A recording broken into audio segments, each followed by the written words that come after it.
So I wanted to draw pictures today. I wanted to just discuss the market in general. And I do believe we're in a bubble.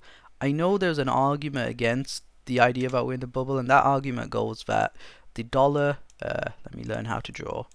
The dollar is being devalued, so asset prices should go up, and that's a fair argument.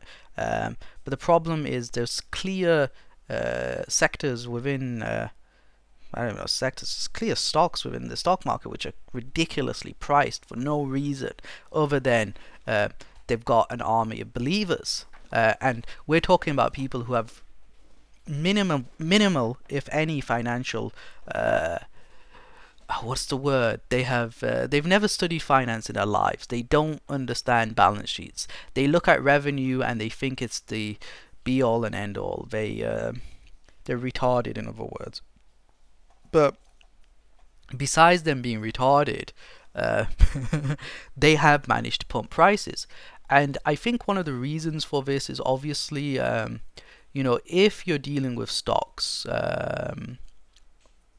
you have buyers and you have sellers, right? So you have the buyers, we're going to call these the B's, and then you have the sellers. And they're bidding and asking on certain stock prices or whatnot. So the seller wants a certain price of, I don't know, he wants $5 per share, right? I can't write five and I can't write dollars. And the person bidding, if he's really bullish, if he really believes the stock is worth a gazillion dollars, he doesn't mind paying five, he doesn't mind paying six, he doesn't mind paying seven, he doesn't mind paying eight. So, he will buy whatever's available, and he will also be willing to bid higher to acquire the shares, and consequently the share price should go up, right? And the thing about it is, if you have access to leverage, easy access to leverage, um, you don't need a lot of buyers to pump up prices, right? Think about this. If you have, I don't know, $1,000, right? There we are. And you have access to, let's say, 10x leverage, right? 10x, right? You can put a position worth 10,000, right? Brilliant.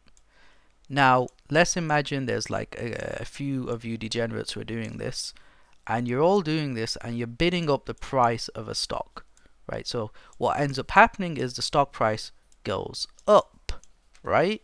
And now, let's say the stock price goes up by 10%.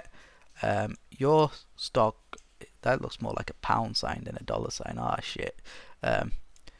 Now your stock is where the stocks you own, at least, or have bought on margin, are worth $11,000. So you made a profit of 1,000, right?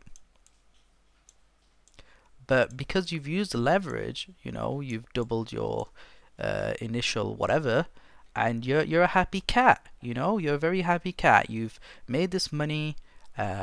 You've doubled your money. You're a financial wizard. You're brilliant, right?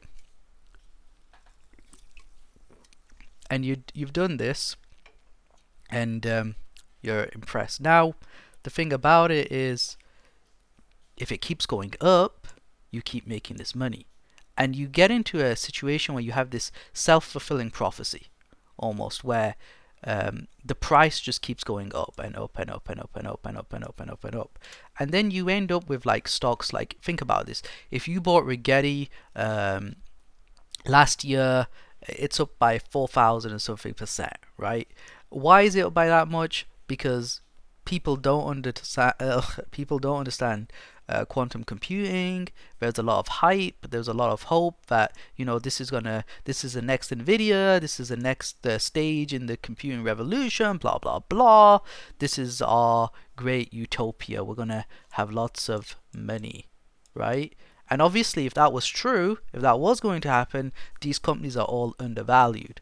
But so you carry on buying, and as this price goes up, if it's gone up by 4,000, even if you weren't using margin, even if you weren't using a bunch of leverage, you've made a lot of money, right? 4,000% is crazy in a year. That's crazy. When was the last time you saw stuff like that? Right? And you have the same thing like with Open Door, for example, where Open Door went from like 50 cent a share to I think it's like $9 right now. I don't even know. It was like on let me check. Let me check what are the shenanigans with Open, because Open's like a joke, but it's yeah, Opens up. What is Rigetti? Rigetti is up. Oh, why is Rigetti up 6% today? That's weird. Um, INQ's not up by that much, but yeah, Open Door is at $8.68, and you know, it was at 50 cent back in like June, July-ish. Well, July it wasn't 50 cent, but June-ish, right? It was around 50 cent. So you've made a lot of money, right? You have made tons of money. You're happy. This is you, right? Let me try drawing you. I don't know why you have. I was gonna say a racist remark then, but I'm not gonna. I don't want to say anything. But this is you. You're very happy, right? And not only are you happy, but you believe that you are the greatest investor of all time. And if you're doing this with leverage, you believe you're even a greater investor, right? You think you're amazing, right? This is you. You're a bit evil, and you think you're amazing. You sit there and you say, Warren Buffett, that idiot couldn't make like his whole return throughout his lifetime. What is it, like 20% yearly? Oh, that's an idiot. What kind of hedge fund managers? They don't know what they're doing. Gosh. Look how little money they're making. Obviously, you're forgetting that they're using less money. They're using more money. So they don't actually have the same access to the amount of leverage you do. By the way, that's another point. And some of them don't use leverage. Warren doesn't really like leverage much. He does use it, but that's a different story. But he doesn't use. Technically you can argue whether he is, but he's not the biggest fan of leverage, for obvious reasons. But you can say, see, I'm the greatest investor of all time. I'm a financial genius. And the thing about it is, you have the Fed, which comes along. So Powell and his crew, they come along and they say, well, the interest rates. What is a percentage sign? This is a percentage sign, right? Interest rates are, what are they, 4 something percent or whatever. So last month they decreased them by 25 basis points, right? So it's that's a quarter of a percentage, if you're wondering, right? And they did this, and it's all fantastic. And their argument is that we have a dual mandate. We need to keep inflation down, and we also need to keep the jobs up, because if we have lower interest rates, what ends up happening is people invest that, and by invest it means you actually invest in something real, and that creates jobs, which is good, etc., etc. But if we have too low interest rates, we also have inflation, which is bad. So we have to balance everything, and we have those pesky tariffs and whatnot, right? But the problem is, as the interest rate is going down, so we're at around 4% interest rate, which is not high by historic standards. It might be high post 2008. Post 2008, everything's high, right? And this is the problem. We're post 2008, and people sit there and they say, well, we're post 2008, so it's not. What's the word? This is high and this is going to come down. So people anticipate this interest rate to come down. And the problem is, as it comes down, people have greater access to leverage, because the cost of borrowing, the cost of, taking these positions that, you're using a bunch of leverage on, goes down. Right? So you can make these positions bigger. And now, because you are the greatest believer of whatever you believe in, this nonsense, right? You'll come along and you will pump up the price, and the price goes up and up and up and up and up.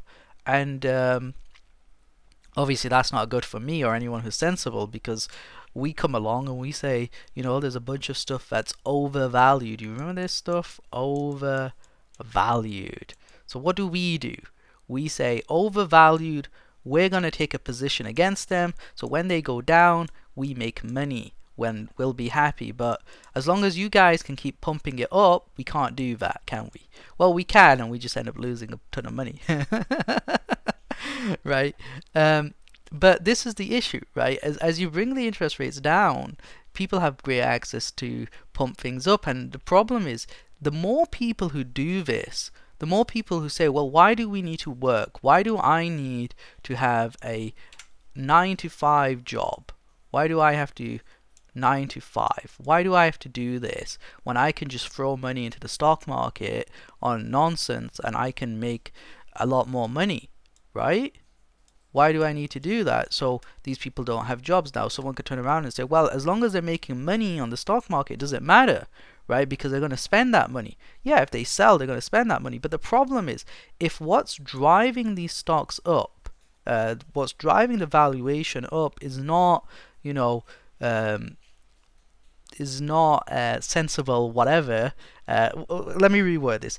If they are wrong, if you are wrong on, let's say, the quantum nonsense, you believe that quantum computing, Q, we're just going to call it Q, not QAnon, but just Q, you are fundamentally wrong, and this is not a viable form of business, right? What you need is you need the price to carry on going up if you bought, because how else are you going to make money? You're only going to make money by selling to someone else who bought, so the price goes up. Now the problem with business is that businesses are meant to make money, and businesses can go bankrupt, right? So there's always going to be a sensible player somewhere along the line. It's not like cryptocurrency where, you know, it doesn't matter. It's just all sentiment, really. Whereas with business, you know, certain things matter. You know, remember the GME thing? GME, GameStop, where it went like this, and then it went like this, right? Remember that, right? Someone's going to be sensible. Someone's going to say this is silly. For example, let's look at Opendoor, for example. Like with I think it's like 50% of the stock is owned by institutions, right? They're going to think, ah, shit, what the frickety frack? Sell. And that will create selling pressure. So eventually it collapses. But as long as you have interest rates coming down, and the people who are real believers, even if that belief is irrational or wrong, they can carry on pumping prices up. So and is that good for the economy in the long run? Probably not, because they're not actually creating anything of value. What they're doing is they're speculating, and you know, there is a value in speculation because it creates efficient markets, but they're creating a massive they're not really creating an efficient market if they're wrong, right? So you know, you're going to have this problem, and the question is, how does it come down? How do we actually get down from this? Because if it keeps going up, if all the rational actors start selling because they say, well, this is too high, right? And they say, okay, we've sold. But now you have no rational actors. It's just irrational actors pumping up and up and up. You know, when does it come down? Does it come down? Wouldn't you need an interest rate hike for it to come down? But you can't have an interest rate hike, because if you have an interest rate hike, people are upset. Why are they upset? Because, you know, you need to keep those jobs going up. But the problem is, if everyone is not creating jobs, they're not creating anything of value, they're just speculating, and they're all pumping, you know, prices up and whatnot, and we're in a nice little bubble like the South Sea Company, you know, it goes up and then comes down, right? Why work when you can just carry on buying, right? And you know, the bubble eventually pops. Bubbles always pop. I mean, we don't know how they're going to pop. They will pop. But the thing is, like, there's a compelling argument, at least in the short term, to keep bringing interest rates down, because, you know, why do you want to pop it? If you pop it, even though it comes down, you know, what do you gain? Everyone's upset about you. The pensions are not happy. Everyone's upset and whatnot. So what do you do? Right? And keep in mind, like, if we draw a graph, right? I don't know what the point of my drawing is. I'm so terrible at it.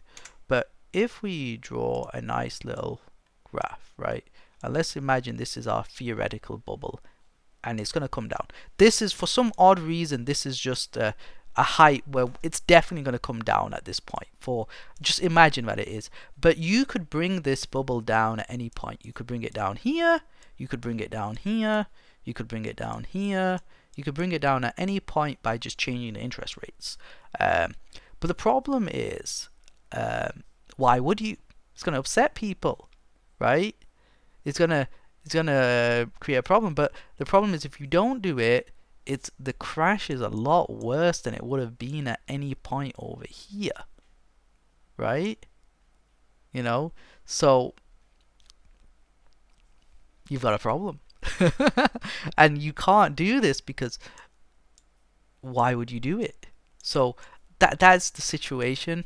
I mean, so I do think we will have a crash, and I do think it's going to be a real spectacular crash. And I think it's important that we have that crash. And I would make the argument that we should actually have the crash. At least I would like that crash to happen now. Not just because I would make money and because I'm actually losing money because of this degenerate bullshit. But I apologize for my language. I'm very sorry. I've been a very bad boy today. Oops, open is going down. Very interesting. It's not down enough, but what was I going to say? I was going to say, I just lost track of what I was going to say. Let me have this sip of this Pepsi. I'm not having Coke because I'm punishing myself for not realizing how degenerate people can actually be. Okay, so the reason I think we need to have this collapse sooner rather than later comes down to my friend Donald Trump, right?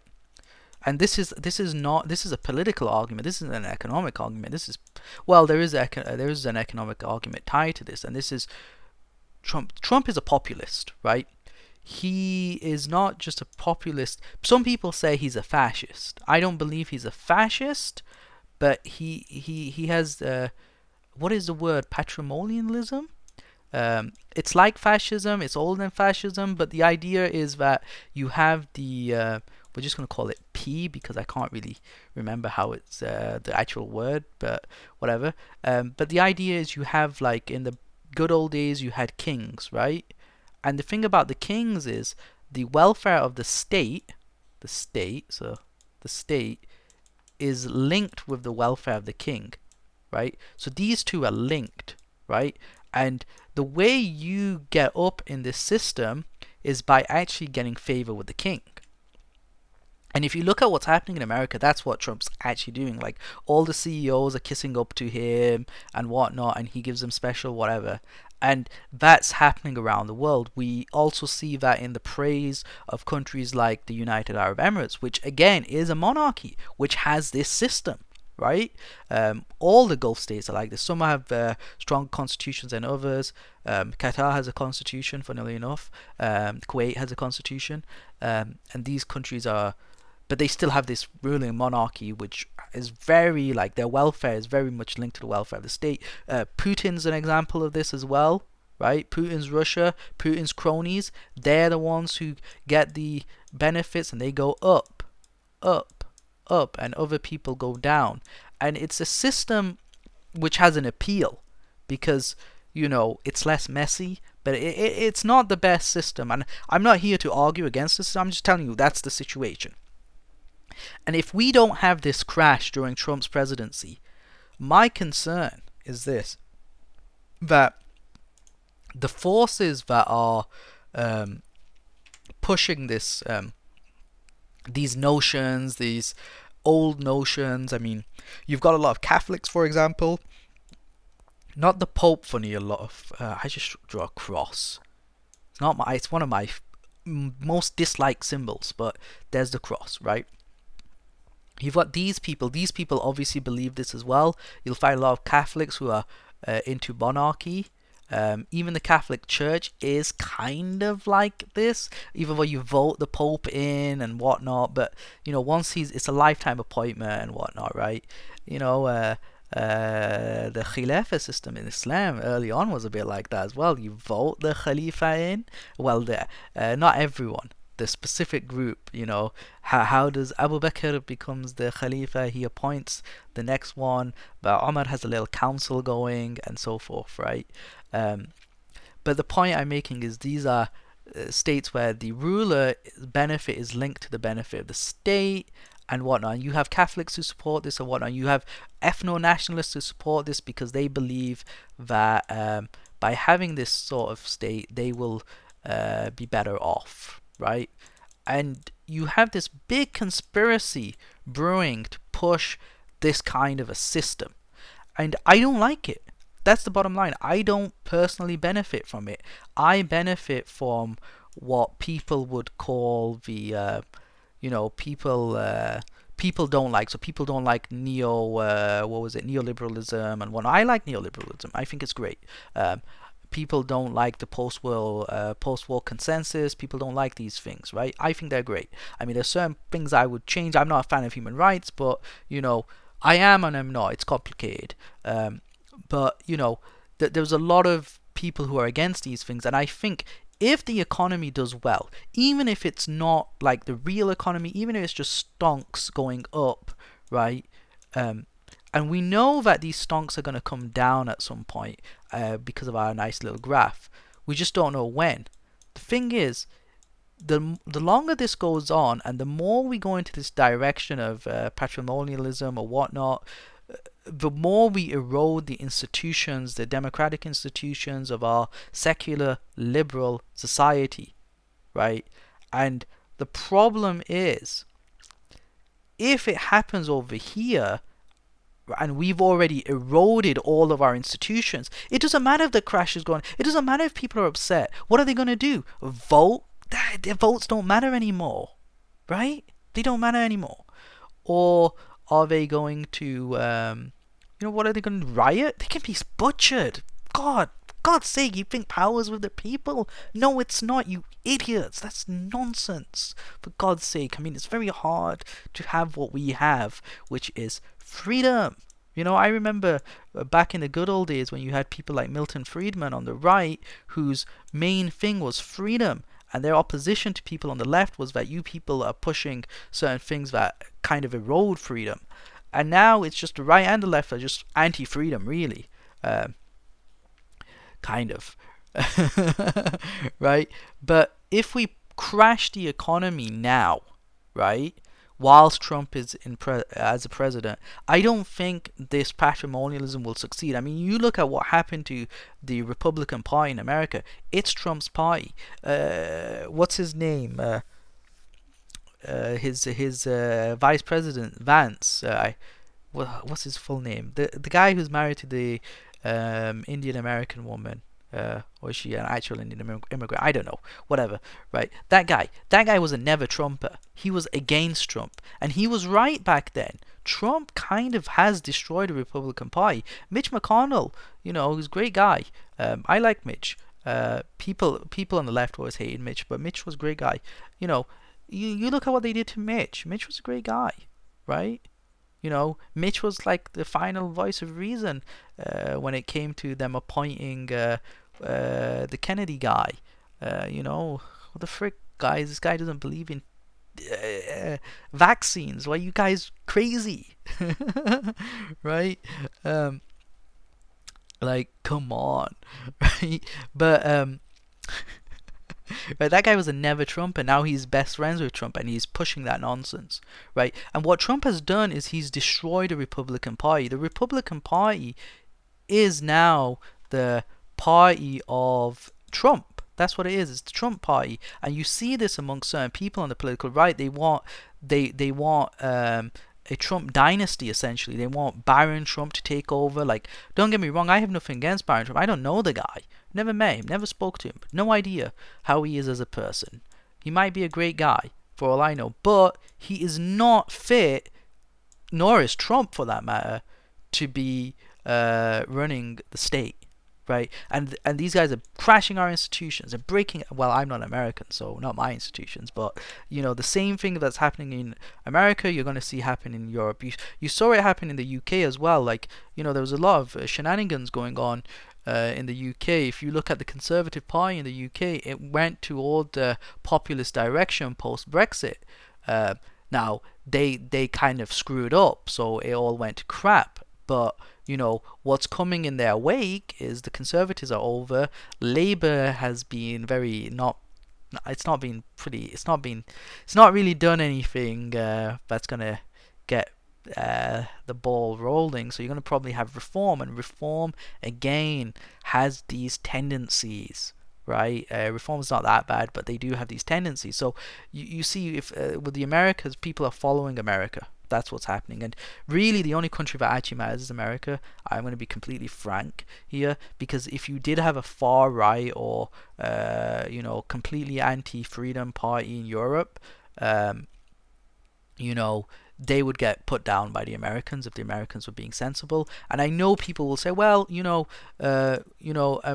Vice or whatever, what's his name? Not Vice, not Vice, Vance. He gave the speech again about freedom of speech and whatnot. See, they're all about freedom. They're not really. They just don't understand things about hate speech, because the same people who were lecturing in Europe about you need more freedom of speech, why can't people go around, for example, in the UK, why can't they go around and say, well, we want to burn down asylum hotels, we want to go kill people in mosques?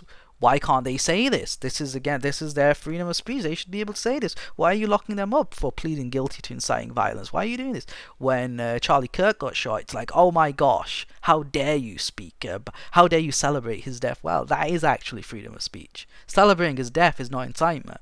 But the things that you guys were defending were incitement, because these guys actually pleaded guilty to incitement, right? But you see, they're not really about freedom. What they're about is pushing themselves into a position of power using slogans. So I think if we can have this collapse during a Trump presidency, we can put this crap to an end. We can always say, look, why would you vote for the Republican Party when they kind of screwed you over, right? Why would you do that?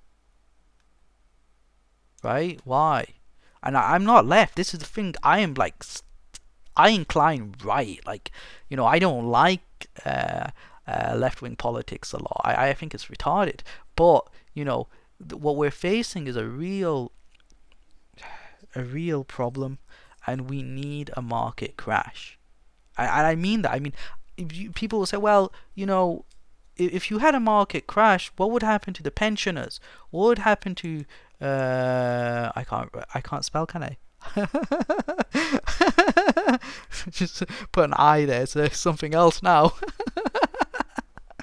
Oh gosh. But what would happen to the pensioners? What would happen to these people who have invested and their pensions are tied to the performance of the investments and whatnot?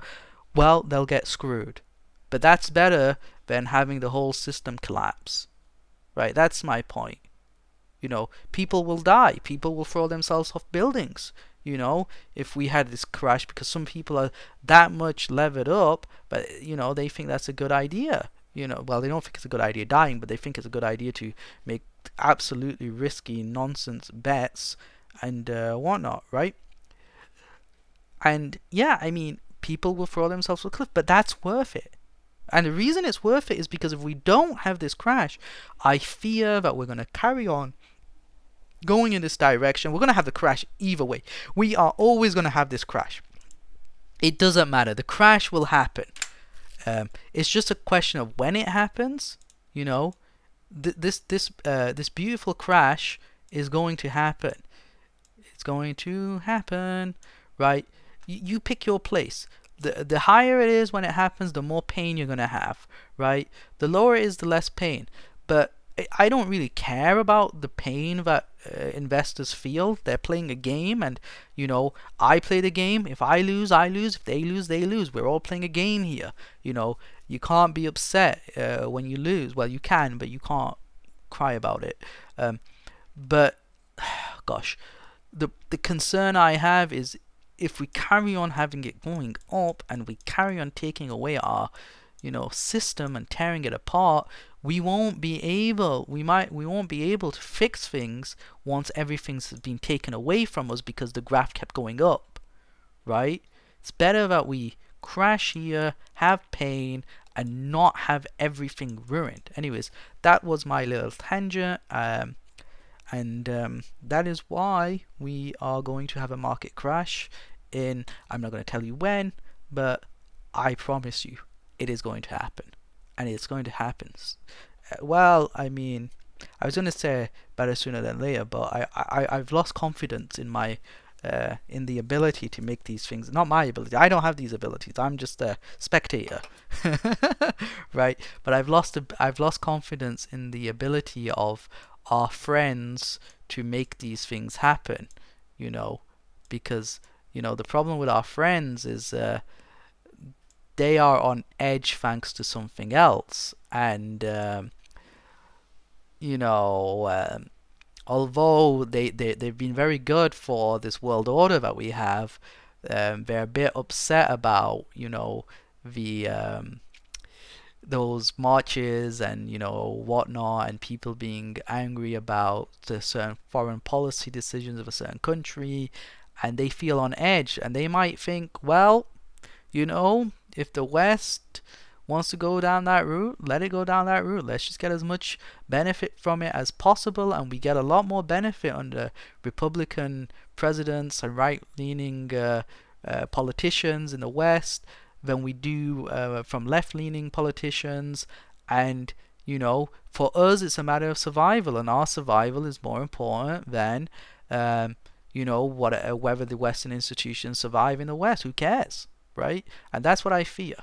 That's what I fear. I mean, I don't think that's a good idea. You guys will be fine. Trust me, you'll be fine. Just crash it, crash. That's such a conspiracy nonsense thing. Like they can actually crash. Um, oh gosh, I should send this to some of my friends.